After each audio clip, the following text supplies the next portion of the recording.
dragon fruit juice dito sa Quiapo. Guys, dito kami ngayon sa Quiapo. I-try namin tong sikat na sikat dito sa Quiapo guys, ang dragon juice. Yan. 1 liter guys is 100 pesos. 22 ounce, 80 pesos. Yung XL nila, 70 pesos. And then yung large is 50 pesos.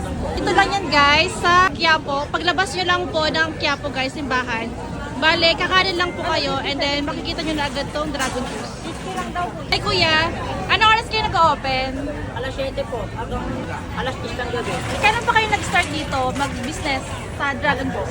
2020 March 15. Ayan guys, ito yung dragon fruiting naman. Tapos, dito nila nilalagay guys yung, ayan, yung pinaka-juice. Diba? Tsura pa lang. Healthy pa guys, diba? Dragon fruit. Thank you kuya.